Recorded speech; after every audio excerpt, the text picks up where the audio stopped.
सवर्ण और शूद्र ये दोनों हिंदू कैसे हो सकते हैं। आज मैं कुछ बातों को आपको बताना चाहता हूं और उन बातों को सुन और समझकर आप मुझे बताइए कि क्या स्वर्ण और शूद्र ये दोनों हिंदू हो सकते हैं। एक संविधान को नकारता है तो दूसरा संविधान को मानता है, तो दोनों हिंदू कैसे हैं। एक युद्ध में विश्वास करता है और दूसरा बुद्ध में विश्वास करता है, तो बताइए दोनों हिंदू कैसे हैं। एक फॉरवर्ड है तो दूसरा बैकवर्ड है, तो बताइए दोनों हिंदू कैसे हैं। एक खाता है और दूसरा दाता है, तो बताइए दोनों हिंदू कैसे हैं। एक लूटता है और दूसरा लुटाता है, तो बताइए दोनों हिंदू कैसे हैं। एक कमाता है और दूसरा गंवाता है, तो बताइए दोनों हिंदू कैसे हैं। एक का पोषण होता है और दूसरे का शोषण होता है, तो बताइए दोनों हिंदू कैसे हैं। एक काल्पनिक है और दूसरा वास्तविक है, तो बताइए दोनों हिंदू कैसे हैं। एक विषमता को मानता है, दूसरा समता को मानता है, तो बताइए दोनों हिंदू कैसे हैं। एक पाखंड को मानता है, दूसरा विज्ञान को मानता है, तो बताइए दोनों हिंदू कैसे हैं। एक पूरे देश का बनता है और दूसरे को सिर्फ जाति का नाम दे दिया जाता है, तो बताइए दोनों हिंदू कैसे हैं।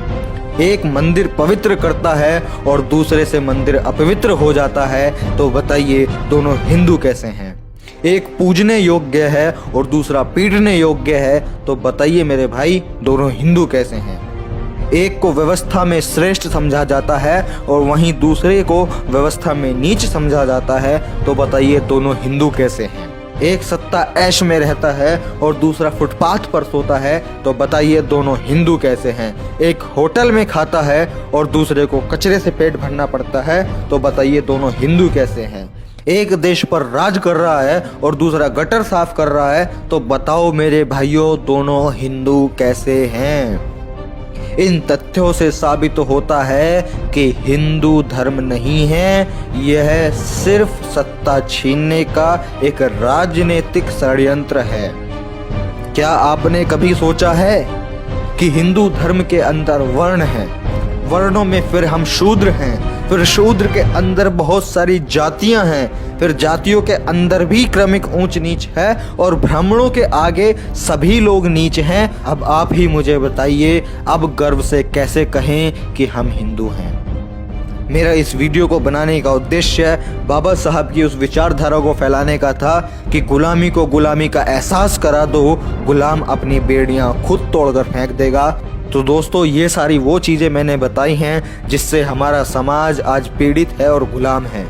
अगर आप इस चीज़ को महसूस करते हैं तो आज ही इन गुलामी को जंजीरों को तोड़िए और बाबा साहब का सपना बौद्धमय भारत बनाने का उस सपने को साकार कीजिए। तो अगर ये वीडियो आपको यूज़फुल लगा हो और आपको लगता है कि ये चीज़ लोगों को पता चलनी चाहिए और जितने भी हमारे समाज में गुलाम हैं आज भी, उन लोगों को उनकी गुलामी का एहसास होना चाहिए, तो इस वीडियो को ज़्यादा से ज़्यादा लोगों तक ज़रूर शेयर करें। जय भीम, नमो बुद्धाय, जय मूल निवासी। मैं मिलता हूँ आपसे अगली किसी वीडियो में। तर्क से फर्क लाना हमारा मिशन। हमारे साथ इस मिशन में जुड़ने के लिए इस लाल बटन को दबाकर चैनल को सब्सक्राइब करें और बेल आइकन को दबाकर ऑल पे क्लिक करें, क्योंकि हमें लाना है सोच का एक अलग नजरिया।